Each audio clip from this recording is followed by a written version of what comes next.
Terima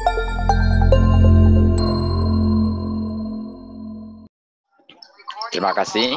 Bismillahirrahmanirrahim. Assalamualaikum warahmatullahi wabarakatuh.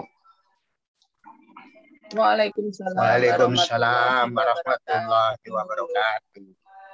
A'udzubillahi minasyaitonirrajim. Bismillahirrahmanirrahim. Alhamdulillahi rabbil alamin. Wassalatu wassalamu ala asyrafil anbiya'i wal mursalin wa ala alihi wa sahbihi ajma'in. Allahumma rabbana atina min ladunka rahmah wa hayyi' lana min amrina rasyada. Amin ya rabbal alamin. Alhamdulillah, dengan izin dan karunia Allah juga dapat bertemu kembali. Dan pada kesempatan pertemuan ke-6 ini kita akan membahas surah yang ke-6, yaitu surah Al-An'am. Mudah-mudahan dengan mengkaji surah ini, Allah Subhanahu wa Ta'ala senantiasa memberkahi hidup kita, membimbing kemanusiaan kita, sehingga kita menjadi manusia yang utuh, yang diridhoi oleh Allah Subhanahu wa Ta'ala. Itu untuk kita dan keluarga kita di mana saja berada. Amin ya rabbal alamin. Baiklah, sebagaimana biasa saya ingatkan bahwa kajian kita ini memakai metode yang disebut dengan tafsir maudhu'i, ya. Jadi temanya adalah, atau metodenya adalah tematik, yaitu berdasarkan tema, dan tema ini difokuskan kepada judul surah. Seperti sekarang surah Al-An'am, maka tema kita adalah mengenai Al-An'am, yang judulnya diambil dari salah satu ayat di surah yang sedang kita kaji, di mana ayat tersebut memuat kata Al-An'am. Untuk kajian sekarang, maka judulnya kita ambil dari ayat 142 surah ke-6 ini. Saya akan bacakan dulu. Wa minal an'ami hamulatan wa farusha kulu mimma razaqakumullahu wa la tattabi'u khutuwatis syaitan innahu lakum aduwwum mubin. Di ayat 142 surah Al-An'am ini ada kata-kata wa minal an'am, dan itu kita jadikan judul dari pembahasan surah ke-6 ini. Wa minal an'am itu yang jadi judul. Mari kita lihat dulu terjemahannya. Silakan. Dan di antara hewan-hewan ternak itu ada yang dijadikan pengangkut beban dan ada pula yang untuk disembelih. Makanlah rezeki yang diberikan Allah kepadamu dan janganlah kamu mengikuti langkah-langkah syaitan. Sesungguhnya syaitan itu musuh yang nyata bagimu.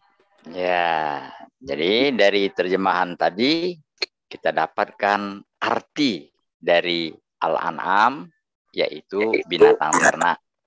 Nah, sudah kita ingatkan juga bahwa cara kita mengkaji surah yang kita maksudkan, yaitu tema berdasarkan surah ini, fokusnya hanya kepada 3 saja. Yang pertama, arti dan makna yang dikandung. Kedua, hubungan surah yang sedang kita kaji dengan surah sebelumnya. Dan yang ketiga adalah pesan-pesan penting berkaitan dengan tema yang sedang kita kaji. Jadi yang pertama, arti sudah dibacakan tadi. Jadi Al-An'am artinya binatang ternak. Kata-kata Al-An'am secara bahasa berdasarkan etimologi asal-usul kata itu berkaitan dengan kata-kata an'am yang sering kita baca, kita dengarkan waktu membaca Al-Fatihah. Siratal ladzina an'amta 'alaihim. An'amta, engkau beri nikmat. Di Al-An'am walaupun diartikan binatang ternak, tapi mengarah kepada spesies, ya, makhluk yang Allah ciptakan yang hanya mementingkan kenikmatan. Jadi Al-An'am itu adalah makhluk Allah yang terbentuk, yang tercipta, yang mempunyai naluri untuk mendapatkan dan bergelimang dalam kenikmatan. Di Al-An'am, binatang ternak, adalah makhluk yang diciptakan dalam suasana kenikmatan. Oleh karena itu, makna di balik Al-An'am adalah menyadarkan manusia agar berhati-hati dengan kenikmatan duniawi. Karena itu dapat membuat manusia jatuh derajatnya sehingga sama dengan Al-An'am. Jadi sekali lagi, walaupun arti Al-An'am binatang ternak, tapi berdasarkan etimologi yang mempunyai kaitan dengan kata-kata nikmat, maka makna di balik Al-An'am adalah menyadarkan manusia agar berhati-hati dengan kenikmatan duniawi. Karena memperturutkan bergelimang kepada kenikmatan duniawi bisa membuat manusia jatuh derajatnya menjadi selevel dengan Al-An'am atau dengan binatang ternak. Dan itu memang merupakan strategi setan. Setan berusaha menjatuhkan level manusia sehingga sama dengan derajat binatang ternak agar grade dari setan atau iblis atau jin menjadi naik. Karena secara hierarki yang makhluk paling utama itu adalah manusia. Nah, makhluk manusia. Itu jin, iblis sebagai perwakilan dari jin itu di bawahnya. Bahkan malaikat pun di bawah manusia. Ditandai dengan ketika malaikat diperintahkan untuk tunduk kepada Adam.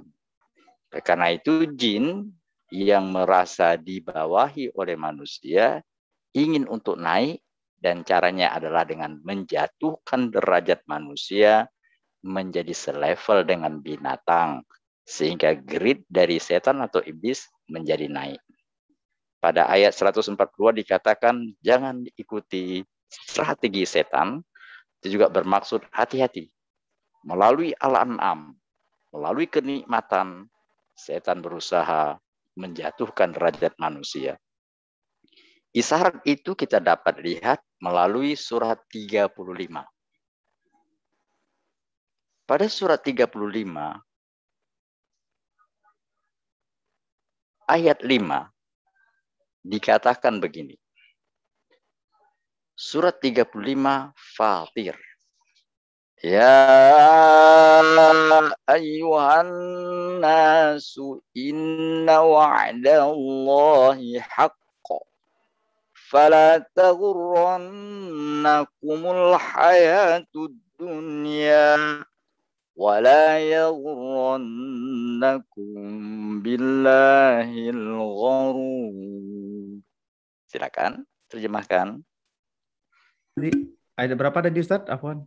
Ayat 5. Surat 35 ayat 5.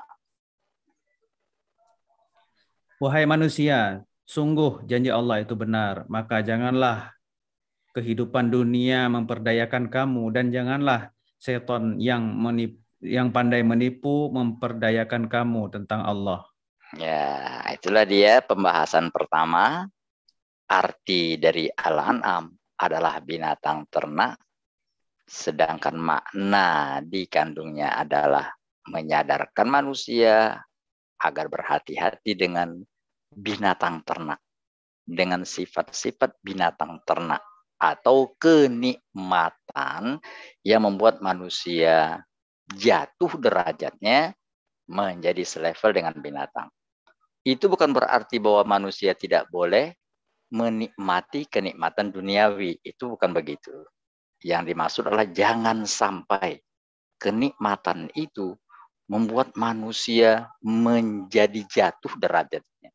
Menikmati kenikmatan duniawi itu tidaklah salah selama kenikmatan itu tetap dikendalikan sehingga kita tidak mendapatkan kenikmatan dengan cara yang salah. Ada sebagian orang berpendapat kalau kita menikmati kenikmatan duniawi, contohnya makan, pakaian, kekuasaan, dan berbagai kenikmatan lain, kita bisa menjadi otomatis jatuh seperti binatang. Itu salah. Allah katakan, siapa yang mengharamkan kamu untuk makan yang enak? Siapa yang melarang kamu berpakaian yang bagus? Itu untuk kalian. Tapi jangan sampai kenikmatan itu memperbudakmu. Sehingga gara-gara memperturutkan kenikmatan, kau lupa dengan jati dirimu sebagai manusia. Itu diisyaratkan di surat 7. Pada surat 7 yang mengatakan bukan tidak boleh menikmati. Ia hanya perlu ditunggangi. Nah, itu. Dia perlu dikendalikan.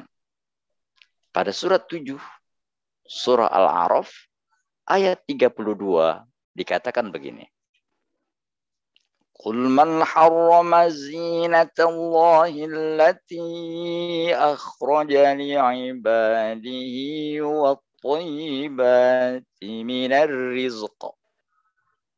Al-A'raf 32, surat 7 ayat 32. Silakan. Katakanlah Muhammad, siapakah yang mengharamkan perhiasan dari Allah yang telah Dia sediakan untuk hamba-hambanya yang rezekinya yang baik-baik? Katakanlah semua itu untuk orang-orang yang beriman dalam kehidupan dunia dan khusus untuk mereka saja pada hari kiamat. Demikianlah kami menjelaskan ayat-ayat itu untuk orang-orang yang mengetahui. Nah, ini kan bukan berarti tidak boleh menyantap atau menikmati berbagai kesenangan duniawi. Itu bukan begitu. Tetapi yang diingatkan jangan sampai kenikmatan itu membuat manusia menjadi durhaka kepada Allah. Mendapatkan kenikmatan dengan cara yang salah. Atau menikmati kenikmatan yang dilarang. Seperti ditegaskan di ayat berikutnya. Silakan.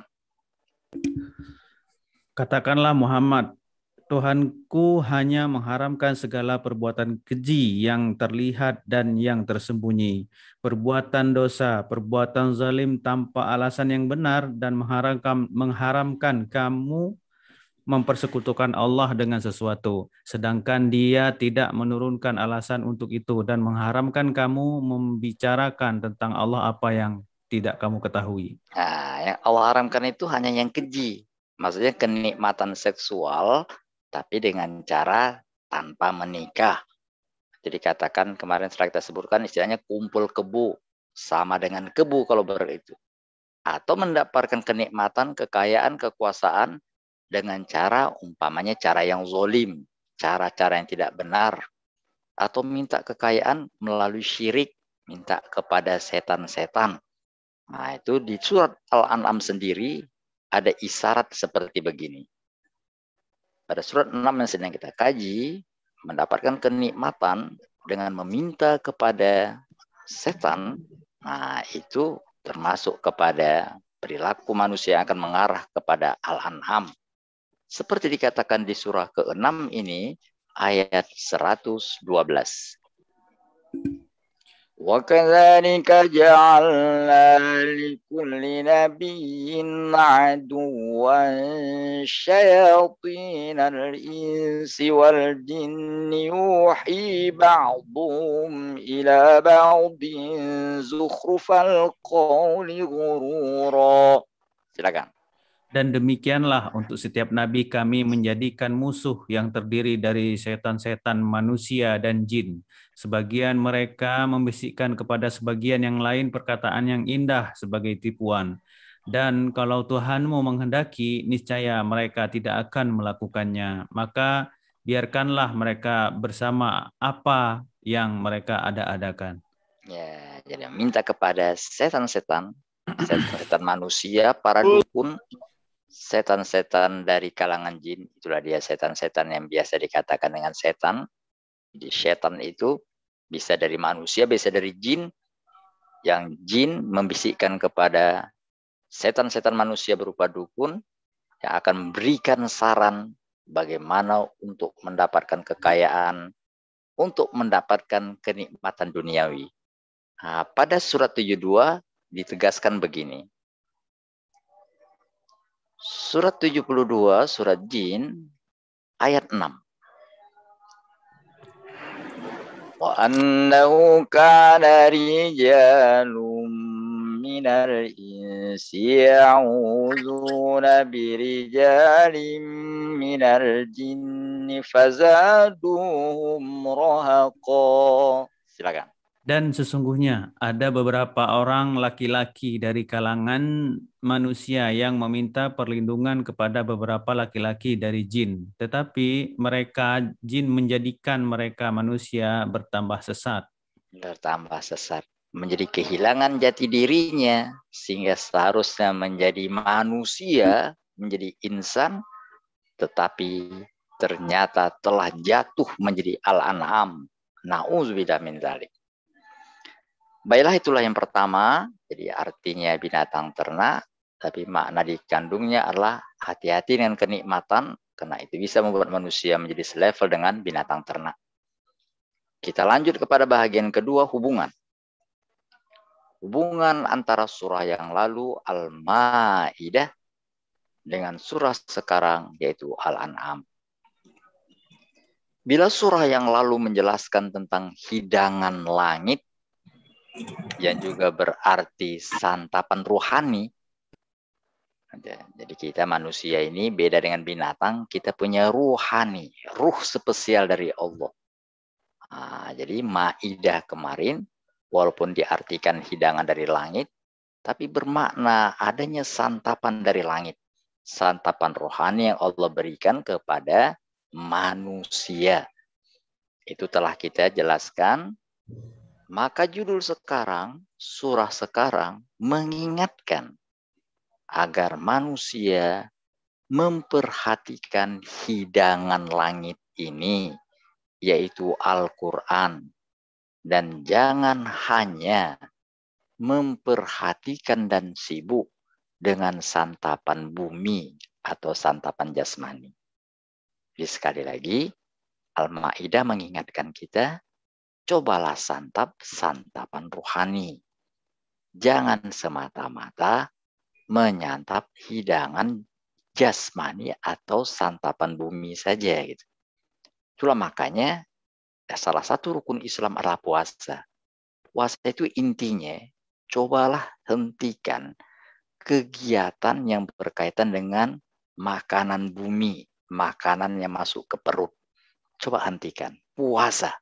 Jangan masukkan ke mulut makanan-makanan dari bumi. Cobalah konsentrasi kepada santapan rohani, kepada Al-Quran. Jadi prosesi Ramadan, prosesi puasa itu sebenarnya adalah mengingatkan manusia jangan seperti binatang yang hanya memikirkan perut dan kelaminnya saja. Cobalah jadi manusia yang utuh, yaitu selain makan dan minum, selain melakukan hubungan seksual dan kenikmatan lain, tapi tetap memberikan porsi yang tepat kepada ruhaninya, yaitu Al-Quran. Itulah petunjuk menjadi manusia. Demikian kira-kira yang disebutkan di surat 2, 185 yang bicara tentang Ramadan atau puasa Ramadan. Mari kita lihat surat 2 ayat 185. Syahrul Ramadan alladzi unzila fihi al-Qur'an hudan linnas. Sampai situ aja. Bulan Ramadan adalah bulan yang di dalamnya diturunkan Al-Quran sebagai petunjuk bagi manusia. Nah, itu dia. Jadi petunjuk bagi manusia. Petunjuk bagaimana menjadi manusia yang utuh melalui bulan Ramadan. Apa inti Ramadan itu? Tahan makanan bumi. Konsentrasi kepada makanan langit. Jadi tahan makanan yang masuk melalui mulut yang turun ke perut. Cobalah isi batin dengan hidangan-hidangan langit melalui telinga masuk ke dalam hati sanubari. Itulah di Al-Quran. itulah petunjuk menjadi manusia yang utuh. Nah, itulah dia hubungan surah yang lalu, Al-Ma'idah, dengan surah sekarang, yaitu Al-An'am. Bila surah yang lalu menjelaskan tentang makanan langit, maka judul sekarang mengingatkan agar jangan menjadi Al-An'am. Manusia perlu memperhatikan hidangan langit, yaitu Al-Quranul Karim. Demikian hubungan antara surah yang lalu dengan surah sekarang. Sekarang sampailah kita kepada pesan-pesan penting dari Al-An'am yang konsentrasinya adalah mengendalikan kenikmatan duniawi atau mengendalikan kebinatangan dalam diri. Ada dulu satu lagu berbunyi, aku ini si pengembala sapi. Kira-kira begitu. Mengembalakan, mengendalikan, menundukkan kenikmatan-kenikmatan duniawi dalam diri yang membuat manusia menjadi binatang.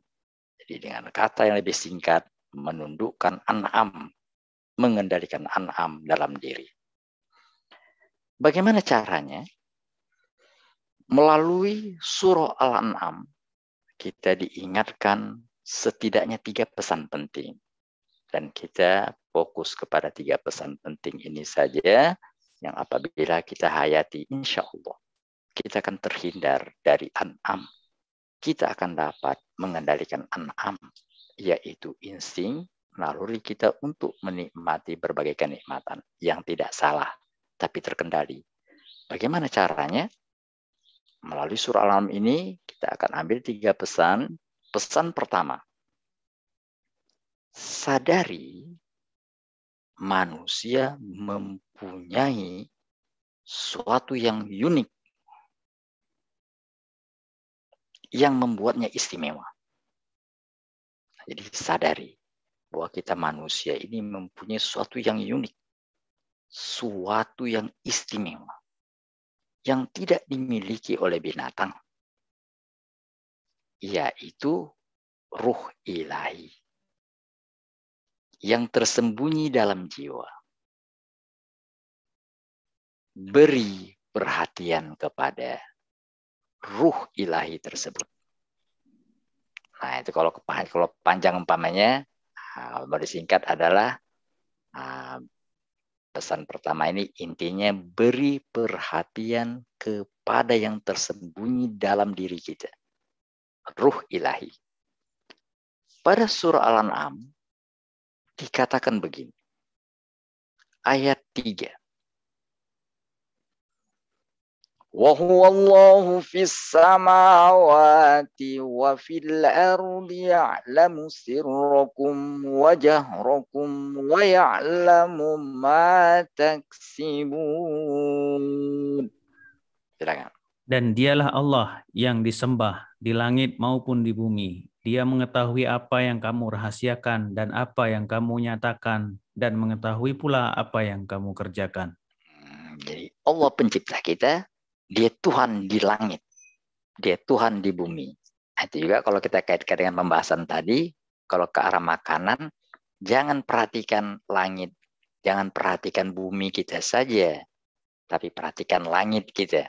Kalau bagi 2 badan manusia ini, dari leher ke atas itu dimensi langit, kalau ke bawah dimensi bumi. Jangan hanya bumi saja, itu binatangnya. Cobalah tadi perhatikan dimensi atas kita, langit kita. Jadi sembahlah Allah secara paripurna. Nah, Allah tahu apa yang tersembunyi, apa yang kita sembunyikan, apa yang kita nyatakan. Itu artinya pada diri manusia ada sesuatu yang tersembunyi yang membuatnya istimewa. Lebih lanjut tentang itu dijelaskan di surah 32. Pada surah 32 tentang sesuatu yang tersembunyi pada diri manusia yang membuat dia istimewa, itu dikatakan melalui ayat 7 dan seterusnya. Kita lihat surat 32 ayat 7. Alladzi ahsana kulla syai'in khalaqahu wa bada'a khalqal insani min tin. Silakan. Yang memperindah segala sesuatu yang Dia ciptakan dan yang memulai penciptaan manusia dari tanah. Terus.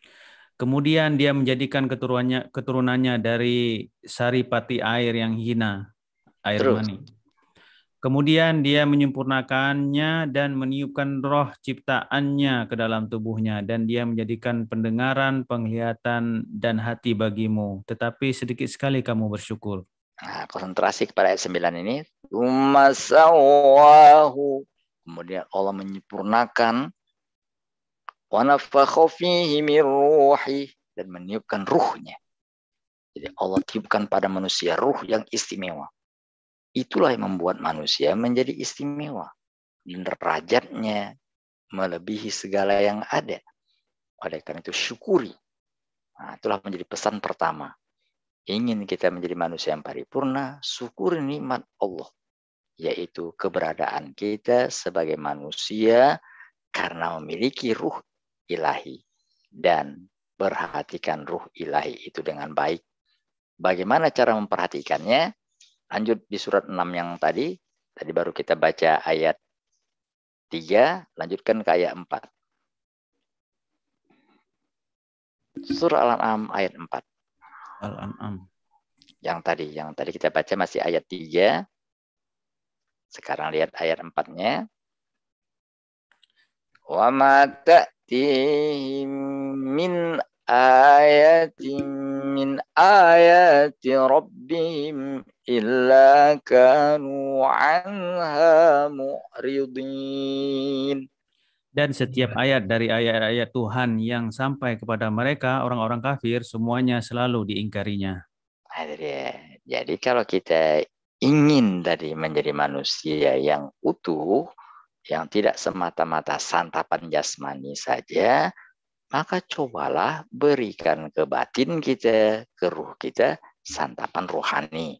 Santapan rohani itu Quran. Makanya tadi ketika kita mengkaji hubungan Maidah dengan An'am, An'am nggak punya Maidah, dia nggak dapat santapan rohani. Santapan rohani itu untuk manusia. Makanya tahan makan. Cobalah santap hidangan rohani itu Al-Quran. Dan setan paling tidak suka bila manusia menyantap hidangan rohani dalam artian Al-Quran. Setiap kali kita mau belajar Quran, membaca Quran, mendengarkan pembahasan Quran, banyak kali alasan. Dan memang nama setan itu setan alas. Banyak kali alasan. Kalau untuk Quran banyak alasan. Dibuat-buatnya. Tapi kalau untuk yang lain tak ada alasan. Kenapa? Setan tidak mau manusia memberi dirinya santapan rohani. Nah itu mari kita lihat surat 43. Pada surat 43, bila ada keinginan manusia untuk Quran, di stop sama setan. Kita lihat surat 43 ayat 36. 43 surat Zuhruf. وَمَنْ يَعْشُ عَنْ ذِكْرِ الرَّحْمَنِ نُقَيِّضْ لَهُ شَيْطَانًا فَهُوَ لَهُ قَرِينٌ. Silakan. Dan barang siapa berpaling dari pengajaran Allah yang Maha Pengasih, yaitu Al-Quran, kami biarkan setan menyesatkannya dan menjadi teman karibnya. Nah, jadi hati-hati. Jadi kalau kita tadi tidak memberikan rohani kita santapannya, sama dengan kita berteman dengan setan, dan setan membisikkan, nggak apa-apa, nggak usah dikasih santapan rohani juga nggak apa-apa, kau tetap baik, seperti dikatakan di ayat 2, di ayat berikutnya. Lanjutannya. Tadi kan 36, sekarang 37. Lanjutan yang tadi. Wa innahum la yasuddunahum 'anis sabil. Silakan. Dapat. Wa innahum, dan sesungguhnya mereka setan-setan itu la yasuddahum, menghalangi mereka yang ingin untuk mempelajari pengajaran Allah Al-Quran, anis sabili, di jalan yang sebenarnya sebagai manusia. Sabuna, dan sayangnya manusia yang disesatkan itu tadi, mengira annahum muhtadun, mereka mendapat petunjuk. Demikian hebatnya tipu daya setan, sehingga tidak memberikan ke ruh kita santapan yang tepat, itu dianggap nggak apa-apa gitu. Sayangnya ruh itu, rohani kita tidak seperti perut. Kalau perut nggak dapat hidangan, nggak dapat santapan, dia main lagu, namanya keroncongan. Tapi kalau jiwa tidak, dia kalau nggak diri santapan, tenang aja. Itu makanya setahun sekali dikasih Allah porsinya secara wajib. Wajib berikan diri kita santapan rohaninya. Ramadan itu memberikan porsi rohani yang banyak, sehingga full kegiatan kita di Ramadan itu sepertinya untuk mengisi batin itu. Tapi maunya jangan dikasih setahun sekali. Dia tidak keroncongan batin itu, tapi dia akan merasakan suatu sensasi, yaitu kelelahan batin, yaitu empty, loneliness, rasa kosong, rasa hamba, bila tidak diberi kepada rohani kita santapan yang tepat. Oleh karena itu, pesan pertama tadi yaitu sadari kita punya zohir dan batin. Yang terlihat seperti badan kita ini, yang tersembunyi itu batin kita. Beri santapan rohani itu supaya kita menjadi manusia yang utuh. Itu pesan pertama. Pesan kedua. Sadari bahwa kehidupan kita tidak terbatas hanya di dunia. Kita manusia karena mempunyai rohani, kita berlanjut sampai akhirat. Bertemu dengan pemberi rohani itu, Allah Subhanahu wa Ta'ala. Singkatnya, An'am itu semata-mata duniawi, binatang ternak, dunia aja deh. Tidak ada nanti surga untuk binatang-binatang ternak, nggak ada. Surga itu untuk manusia. Jadi tidak ada nanti perhitungan untuk binatang-binatang ternak, tidak ada. Pertanggungjawaban itu hanya pada manusia. Karena binatang ketika mati, binatang ternak ketika mati jadi tanah. Memang itu suratannya. Karena tidak memiliki ruh ilahi. Manusia tidak begitu. Manusia tidak hanya dunia saja. Manusia dipersiapkan ke akhirat. Rugilah manusia yang hanya orientasinya dunia semata. Kan itu sama dengan binatang.